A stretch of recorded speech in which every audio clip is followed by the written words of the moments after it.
So, to celebrate the release of my new dystopian sci-fi novel, Mission Trip Genesis and Exodus, and the accompanying novella, Clark, I want to do a brief history of science fiction in general. Not many people know that within the science fiction umbrella, there's a lot of subgenres underneath that have kind of fallen by the wayside since its heyday in the 1950s, where the pulp fiction and science fiction was just exploding. So let's start.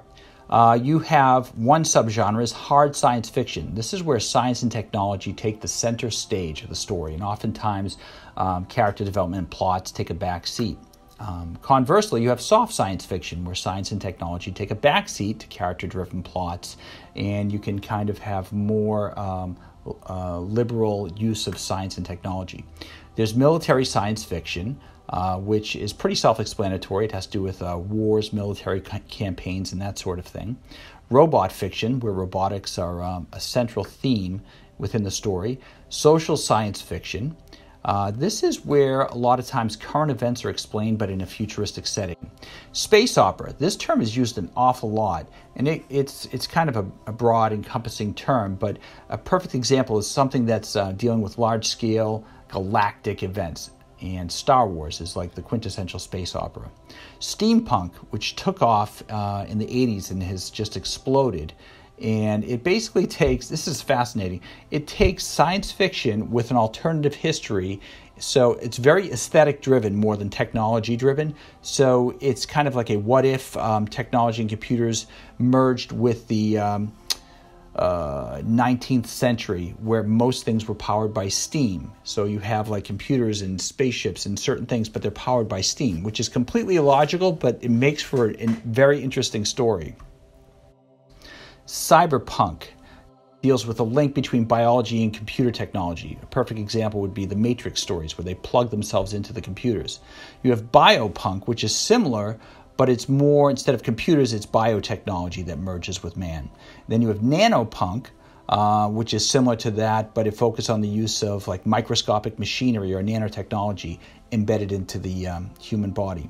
Superhero fiction, a lot of people believe this should not be a category. It should be a category unto itself, but that's pretty self-explanatory. Superman, Batman, all the comic book heroes.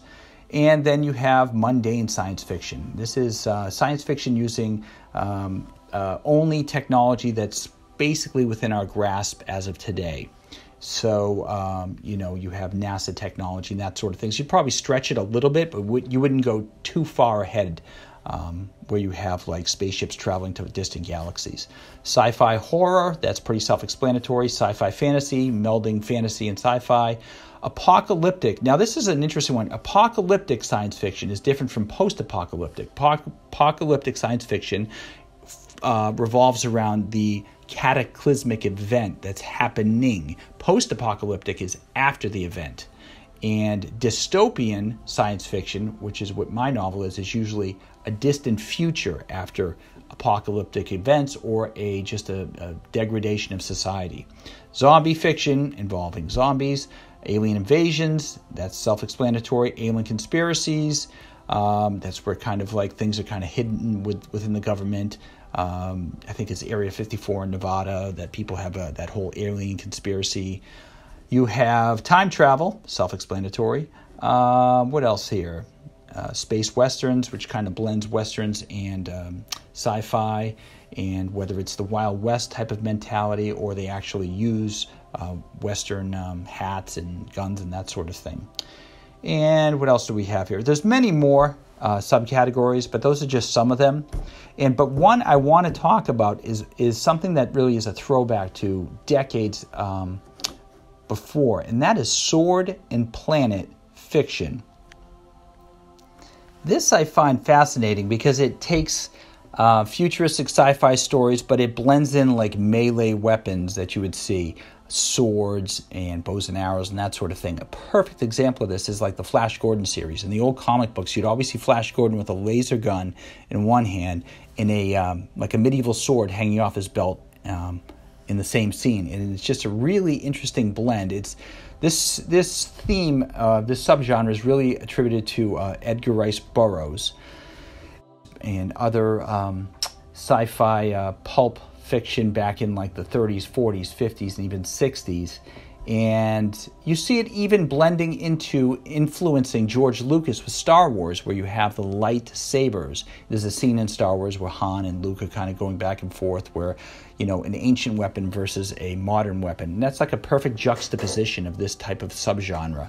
And whether I did it consciously or unconsciously, it has influenced my dystopian novels a bit, where they have modern technology, but they're using battle staffs, which are more primitive, but they have technology attached to them, where they're collapsible, they can shoot off stun lasers, and then the soldiers also have a data pad strapped to their left arm, but upon activating it, it creates a 3-foot circular shield. So it's a medieval weapon with a modern technology spin on it. And they even do something that is kind of like a throwback to ancient Greece, where they do a phalanx, where all the shields overlap to create one massive barrier against attacking enemies. So I think this kind of has influenced my writing a little. I'm always fascinated with tools and gadgets and weapons, and I've done other videos on this. But I'll put up some links if you're interested, and please leave your comments. Let me know which ones I've missed, the subgenres, which one's your favorite. I'd love to start a dialogue on this. All right, thanks for watching.